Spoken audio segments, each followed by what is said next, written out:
Good evening. Coming to you live from Brown Hall in Bucksport, Maine. It's the Know Your Neighbor conversation. And tonight I want to welcome our guest, who is the interim director of Main Street Bucksport. And if I may say so, one of the most exciting moving objects, moving people in this town. And this will be a conversation, and I kind of favor the Studs Terkel method of interviewing. He was a very famous interviewer in Chicago, and he always looked at the human interest and didn't go scripted. He looked at it as a conversation. I remember for a few years he would show up around the 4th of July in Stonington, and he was notoriously known for his red socks, and he was just very interesting. He talked to a lot of people who eventually became quite famous in his show. Went on for years. He wrote a number of books. I can't promise you any of that, but I can promise you a conversation. And so, ladies and gentlemen, those of you who are watching live stream, this will be also put on the town website for those of you who will catch this later. One thing I've learned about Bucksport is people don't like to drive after dark. But we're glad for all of you who are here this evening. And we'll begin by Derek. Tell us a little bit. Your office is here in Brown Hall, which we're very happy about. So can you tell us a little bit about your background and how you came to be connected to Main Street Bucksport? How far back? Well, let's go with the present time. Yeah. When I met you, you were selling insurance. Yes. I moved to Bucksport approximately 6 years ago, right when the mill had closed and the town was pretty fearful about, where were we going to go, what were we going to do, and my partner Maggie and I, again, moved here and had our first child, and then our second child. And you're right, I was doing insurance at that point. I had a 10-plus year career in the insurance industry, and always worked out of town, unfortunately. I worked in Ellsworth, I worked in Bangor, so Bucksport really was a bedroom community for me, and really missed out on a lot by not being here during the day, but always heard about it from Maggie, her walks with the two kids, going down to the cafe, getting lunch here, going to the talking shop, taking the community in, and so ultimately when COVID hit, that's when I had a bit of a change in my professional life and found myself at home and trying to figure out what I was going to do with myself, and pretty quickly realized that a lot of the ideas that both myself and Maggie would scheme about and talk about regarding, it'd be fun if this happened in Bucksport, we should do this in Bucksport. We found the time to actually dedicate more than just the thought to it, and that kind of started the whirlwind that brought me here. As I recall, one of the first public things you did a year or so ago was the event around Halloween. Maybe there were other things before that, and that was a smashing success. I remember you asked me if you could have some folding chairs, and people sat on the hillside. And can you tell us a little bit about what happened that night? Yeah, what you're referencing is an event that myself, a current board member with Main Street Bucksport, Caitlin Bray, um, my partner Maggie, and her partner, Caitlin's partner Isaac, the four of us teamed up on, and that really kind of came to be from the momentum of Bucksport Pride the summer before. That's how the four of us connected, and essentially what happened was kind of what I just explained about Maggie and I. Caitlin and Isaac were thinking the same way. They were at home at night, sitting on the couch, talking about what should we do, what can we do in this town, and Caitlin and Isaac presented that idea to the both of us, and the four of us teamed up on it. And it started as just a very simple idea of around Halloween, we want to have an opportunity for folks in the community to get together and hear and tell stories, both local and not local, scary stories, spooky stories, etc. And then, in typical Derek fashion, I said, well, we could make this bigger. The idea started as just something simple out at the gazebo on the waterfront. And I said, well, what about Wilson Hall, the building that's being renovated currently with the big, beautiful trees that used to be there, and that sits atop the graveyard. And before you knew it, we had lights and a stage and a sound system and a fire going, and hundreds of people gathered that night to hear local storytellers, local authors, even the director of Fort Knox, Dean Martin, had a chance to tell some stories, and it was a blast. And we, at the last minute, decided that we wanted to make it a fundraiser for our local library, Buck Memorial Library, and that was a great decision. We raised almost $1,000, and it was purely donation-based, and everyone still talks about it. It was so much fun. I'm sad that we couldn't get to it this year, but there's talks about it coming back. And that was remarkable,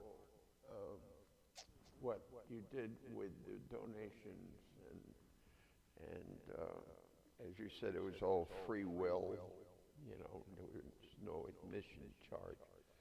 But I remember talking to you around that time, and it just seemed to me like it was a terrific event for families and people and it really showed in my mind the ability to bring the community together. And I know that now I believe you are on the board of the library. I had to resign, which was really hard for me, just because my new title has kept me pretty busy. Right. But I'm very attached to our library, and think that everyone else should be equally attached to it. And even if you don't read, just go. Just go there and support them. It's really become another hub. Yeah. With so many different opportunities.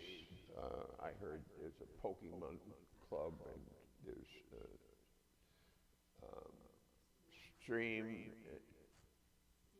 Steam, yeah.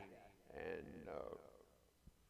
there's been all kinds of successful gatherings.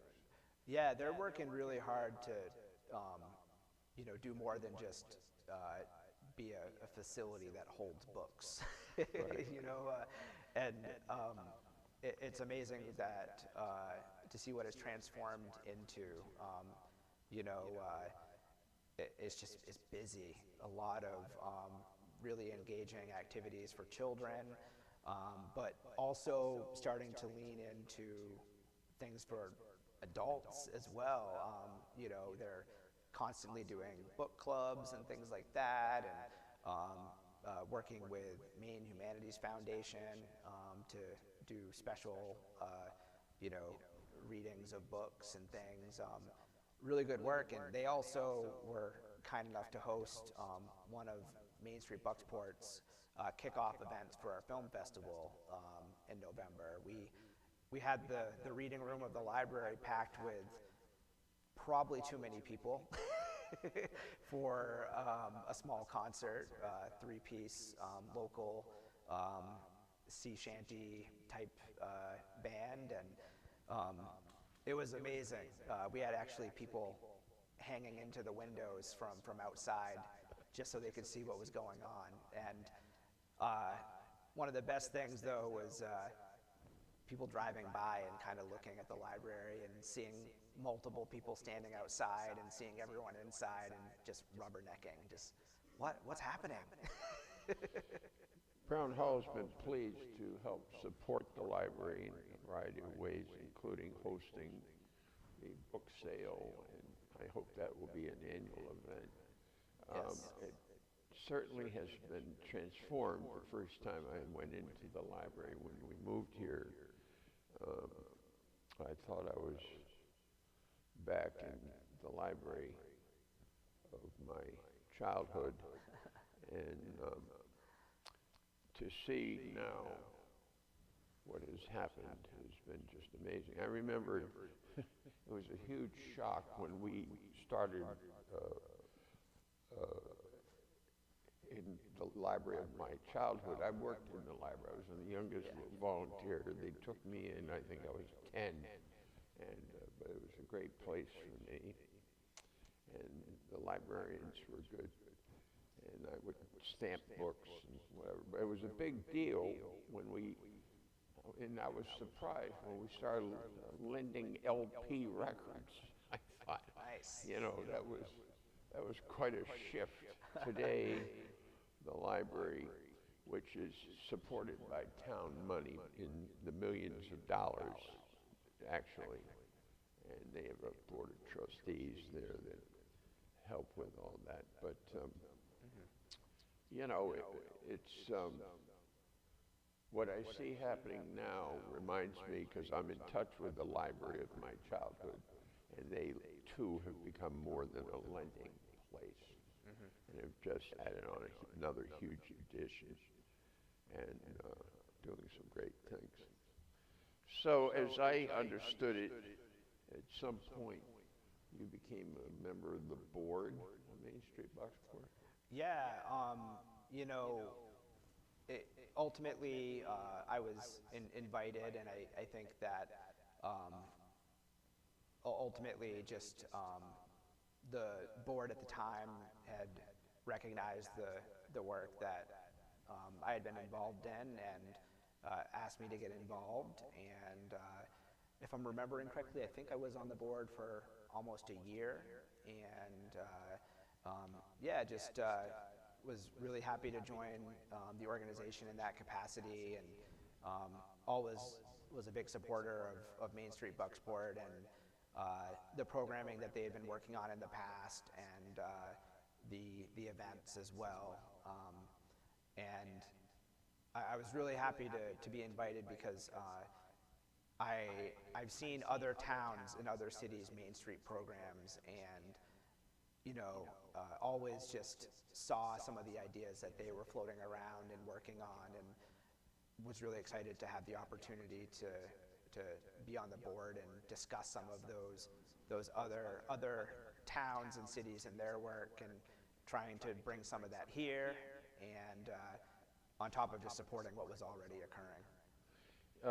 Just for your information and for the audience, Mary Powell, who was the first director in recent times, maybe the very first, I don't know, but anyways, sends her regrets. She's working tonight. She would be here otherwise, but she expressed to me her great support and appreciation for what you're doing, and I would want to say that for the record tonight. Oh yeah, no, of course. Mary has been really, really supportive individual from the very beginning, when I just joined the board, and before I was even on the board.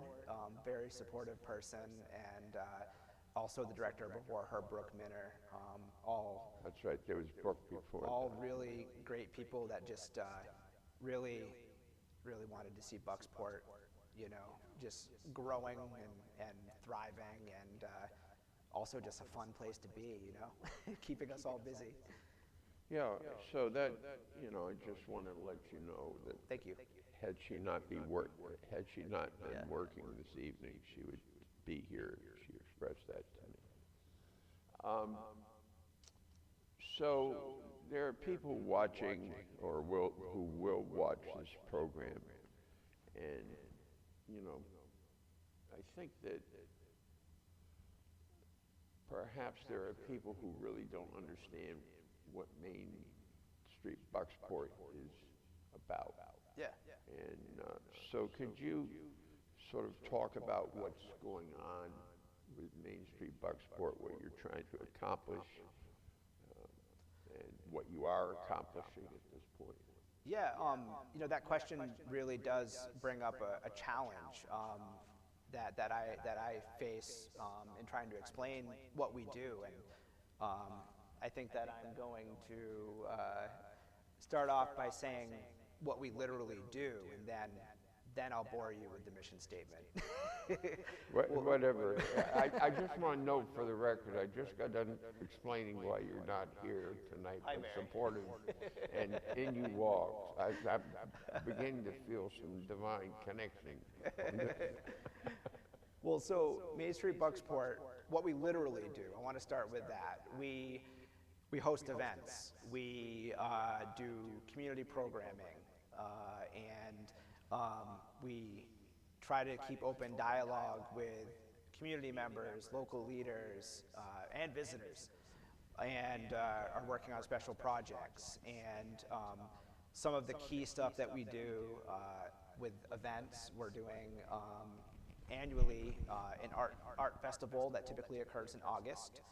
Also the International Maritime Film Festival that gets a lot of attention from out of town, actually, and bringing a lot of folks from the Blue Hill Peninsula and you know, Belfast area, etc., coming to town to watch a day, sometimes 2 days of independent films, all ocean, maritime related.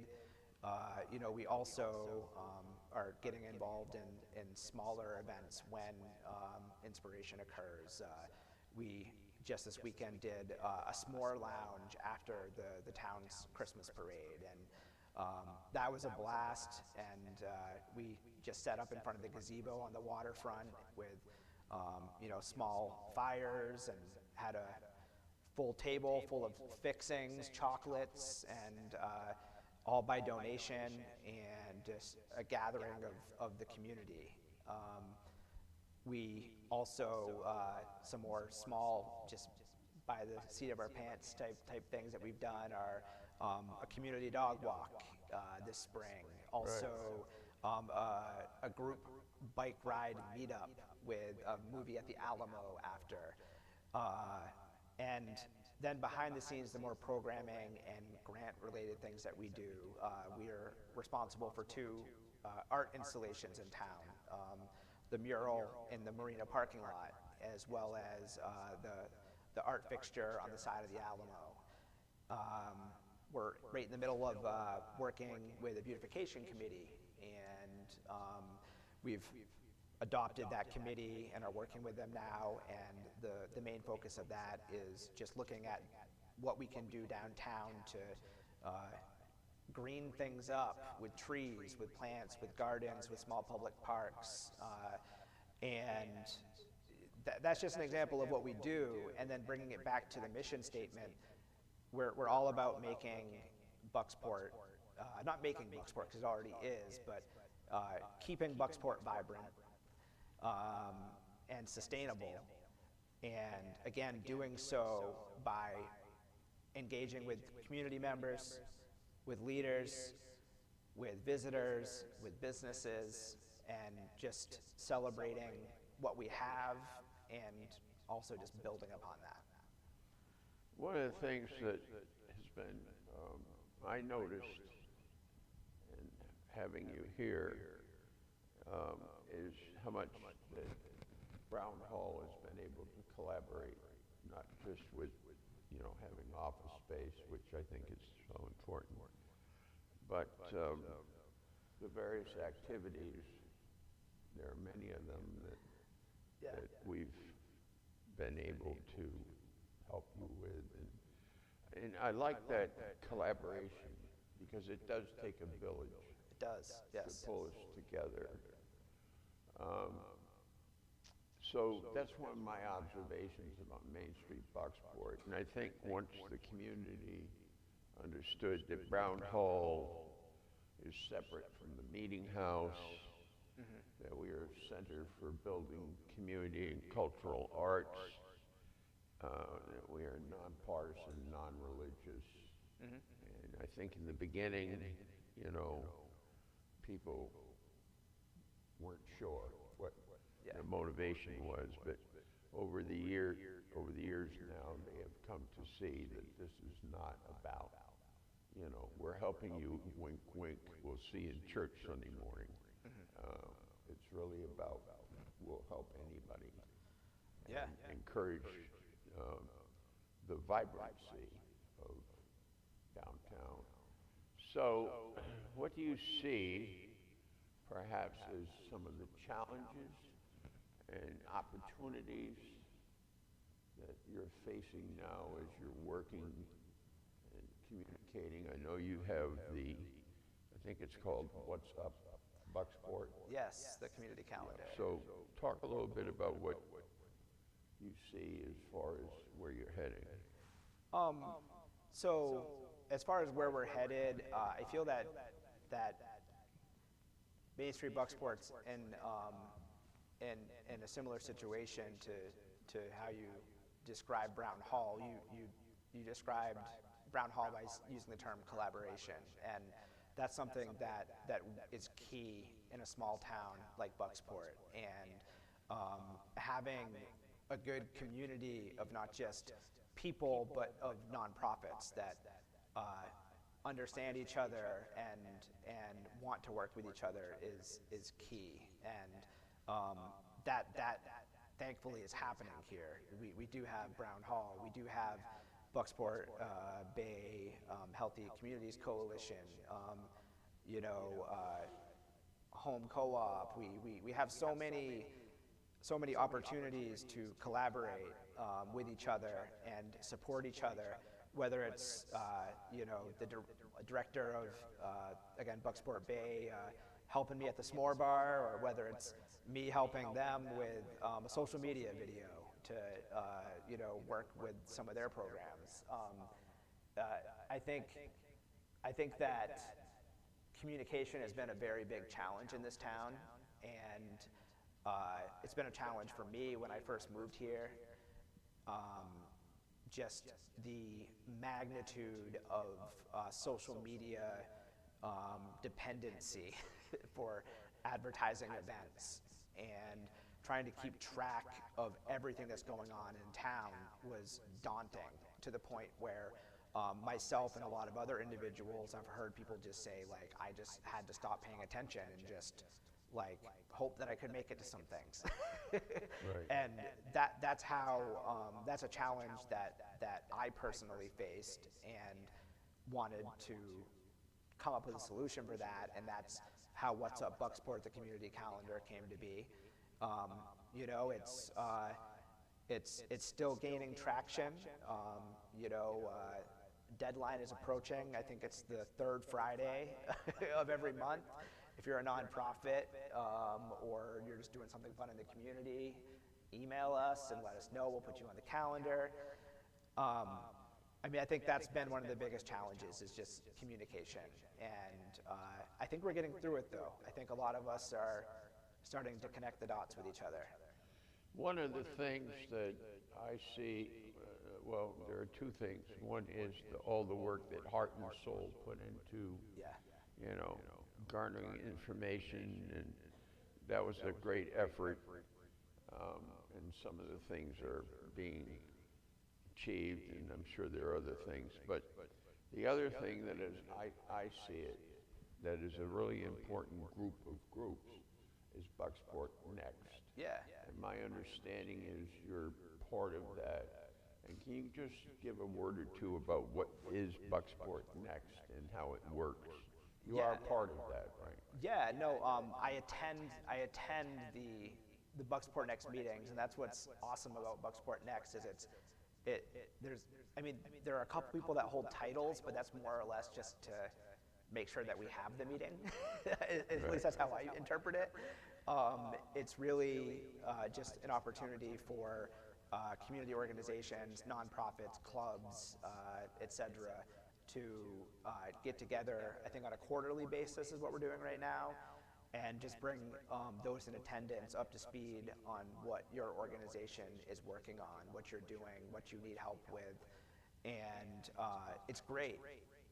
And I think that's really helped to make some of those connections that I was talking about earlier. And moving forward, I'm not quite sure what Bucksport Next is going to be. There is conversation about, maybe trying to produce something with all of that information that's gathered in our meetings, because it is very valuable information, and the community could really benefit from reading the minutes that are on the town website whenever we have a meeting. And I would just say anyone that does not attend those meetings and is working in the community in any capacity should really join the next meeting. I'm not sure when it is. You'll have to look it up. Right. I think that it was yesterday, right?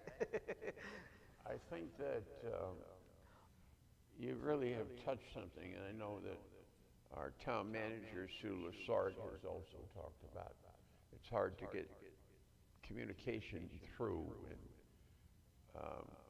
but I think the efforts that are being made are making some headway. Yeah. And so that's really important. In a few minutes, I'm going to ask people in the audience if you want to ask a question or make a comment.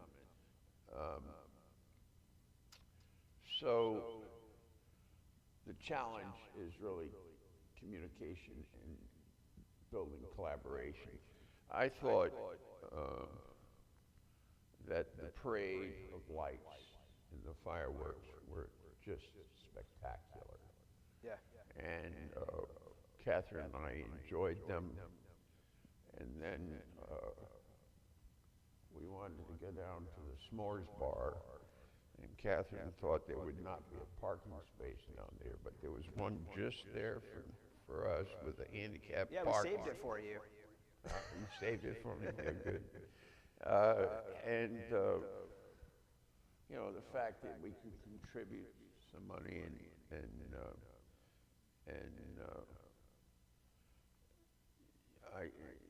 Catherine bought some things over, and some young woman helped her carry stuff, and just having that view of the fort, and then knowing all this good stuff is going on, and so I think. Actually, I thought in the beginning you had organized the whole parade of lights and stuff. And then I got correct information on that. But anyways, it just, one of the things that I enjoy about you is your energy and the way that you put your whole heart and soul, which is an interesting concept, your whole heart and soul into this effort. And, an appreciation that there are people at different developmental stages in town. You talked about moving here when the mill closed, which was probably a year before we moved here. But I was serving a church in Youngstown, Ohio, when the steel mills there closed for the last time. And the devastation. And Lordstown, which was outside of Youngstown, used to produce, three shifts a day of producing cars. But I think that there's a sense, and I don't know if you see this too, that there's a sense of resilience here, and in this town. So your efforts and the efforts of a lot of people, Lisa Ladd comes to mind, and so many others. I think the Main Street Bucksport Board and so many different individuals. You mentioned the Bay Healthy Coalition. And we all can't do everything, but we can do something. Yeah. And for me, I'm not 39 anymore. I know that's not a shock, but I've been very attached to serving in my capacity on Home Inc. on their board. Yeah. You know, there's just a lot of good possibilities, and I think the more communication, the more accomplishment, you know, because a lot of people confuse activity with accomplishment. But I see you really accomplishing things, and it's very, very encouraging, very remarkable. Well, thank you. I'm going to turn to the audience and give you a chance to come to the mic. I'm asking you to come to the mic because it will make it easier for the taping or the broadcast. So, again, welcome Mary Powell. I just told them you had sent your blessings and couldn't show up. And so, go to the mic if you're going to talk to us.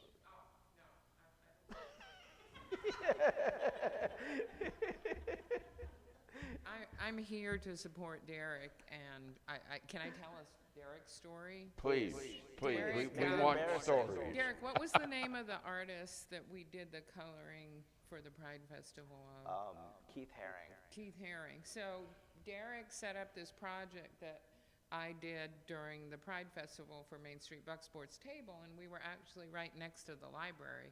So it was the perfect model of sharing, and everybody got to color Keith Haring scenes, and he gave me clothesline, and I pinched some clothespins from my mother, and people would stop and color, and so I got to say, well, this is the first Keith Haring gallery ever to be in the town of Bucksport, and people of all ages stopped to color. And I did a bunch of dorky golden purple and gold ones to start and hung them all over the thing. But people stopped and they gave them to us. They're like, oh, I would take it, but I want to give it to the gallery. And what a great joy that was to share with people, to create the first ever Bucksport. And that's who Derek is. He is that creative mind that brings joy to people. And I just wanted to say that. Thank Can you. you check and make sure the mic is on, please? It should be up. It's on? Okay. It might be off now. Well, I hope not. Okay. Thank you, Mary. Thank you, Mary, for those words. Someone else that would like to come up and ask Catherine. Yes, is it on? You may need to raise it. I don't think I'll just bend it. Okay, so No, Derek, stand up. when That's good. my understanding of Main Street Bucksport was a little different from what you have expressed. I thought you were more, the mission of Main Street Bucksport was more along the lines of economic development, retail support, that kind of thing.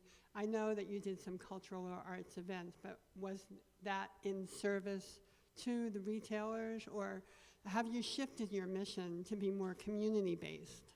I'm glad that you said that because I feel like, yeah, I completely missed that aspect of what we do. So everything that I said earlier, really, it's to build community. And in a town as small as Bucksport, or even a city as big as Portland, for example, the business owners are part of our community. So whatever we're working on something, it really is, did you say in service to? That I feel like that's the perfect way to describe it. It is in service to these business owners. You know, whenever we can do anything that brings activity and brings people together downtown, naturally that's just going to push business people's way. And we were also engaged with Small Business Saturday, where we unfortunately don't have a chamber in town. We did step up this year and do Small Business Saturday, and that was so much fun. Pet Provisions hosted Main Street Bucksport. We had a table there. We signed up with American Express to be what they call a neighborhood champion. And we produced a map of the businesses that were open on Small Business Saturday, and just really tried to push people to shop local. Another part of that Small Business Saturday this year was a Bucksport Small Business Tree, for the lack of a creative name, in which merchants, restaurants, and service-based business people donated gift cards from local businesses, goods from local businesses, and the total value of the tree, which I actually need to announce the winner tomorrow, is just above $1,800, full of just local goods. And we didn't sell raffle tickets. We asked people to go to participating businesses and shop and engage with them. So every entry to this raffle is an engagement with a business, a purchase from a business. And what has shown me that that's successful, our efforts were successful, was the Monday after Small Business Saturday, a business owner who's been open for a number of years contacted me and said, not only was it the busiest Small Business Saturday for my store since I've been open, but I also had the most sales. Busiest day that she has been open. And That's great. that's amazing. That's what we want to do. We want to have fun. We want to engage the community, and we want nonprofits and businesses, just the whole community, to thrive because of it. One of the things that has happened recently, Brown Hall and this campus is in the business district. And my understanding is now the Economic Development Council, Town Council, some council has designated that the other side of the street is also in the business district. Am I right on that? And I know that in the old schoolhouse / Masonic building, that there's going to be some sort of housing and also a new business going in there. I'm not quite sure all the specifics, but to me that really is also an opportunity. And if we can look at the block, and we have across the street, we have the funeral home. Not that anyone's wanting to go there particularly, but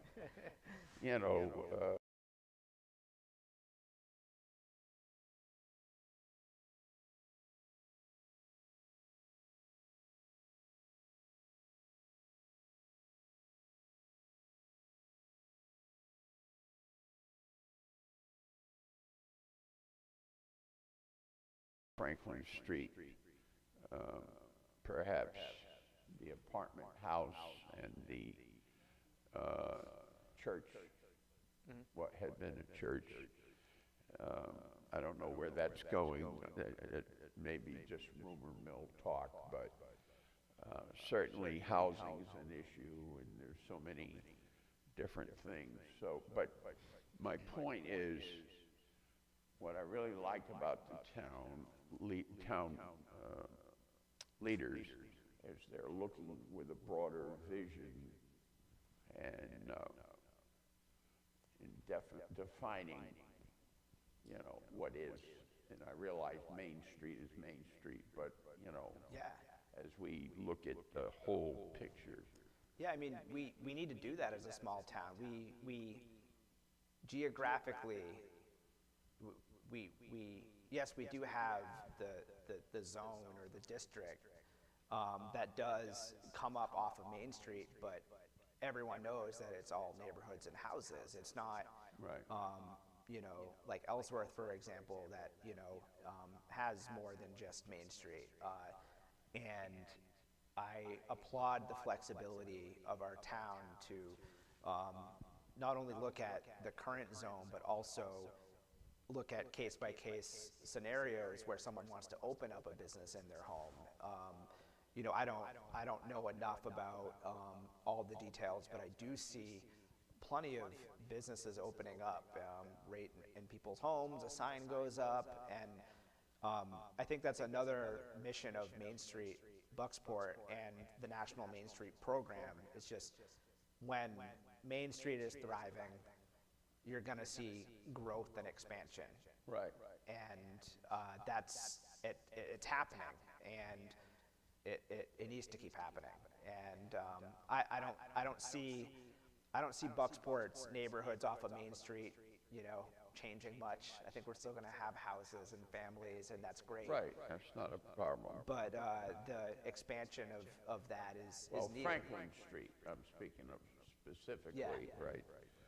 And so I don't know where we're going with it, but we have space downstairs in Brown Hall, probably 2,000 plus square footage. And, you know, we're advertising, trying to find some, you know, someone that would want Yeah. that space. It has an office, it has a private bathroom, there's all kinds of possibilities there. It's been refurbished. And, Yeah. Well, that's important. I mean, not only in your case where you're saying, wow, I have a lot of space, there's also a lot of buildings in town that have small spaces that aren't being used. And the traditional business model of a merchant needing some large square foot area, it's not that way anymore. You go to any thriving town now, they're packing businesses into what used to be a small one-room office that might be attached to a big traditionally retail space. And not only that, but you, in a thriving downtown, what I notice is nothing against our awesome service-based industry business owners in town, but you see a lot of those service-based industries leave the first floor and go up to the second floor to make room for the retail, the restaurants, etc. And that's just naturally how Main Streets become what they used to be, or at least what I imagine they used to be. I'm 30-something. Maybe you can tell me about how when you were a kid, what your Main Street looked like. But you know, I feel like Bucksport's starting to do that. And the more that people, building owners, or people in your position that, you know, direct the way that your building is going to be used, the more creative that they can be is only going to help the town grow. well, in the case of the space I'm speaking of, we're willing to subdivide, you know, and have multiple, you know, it really depends on what people need. Yeah. It is handicap accessible.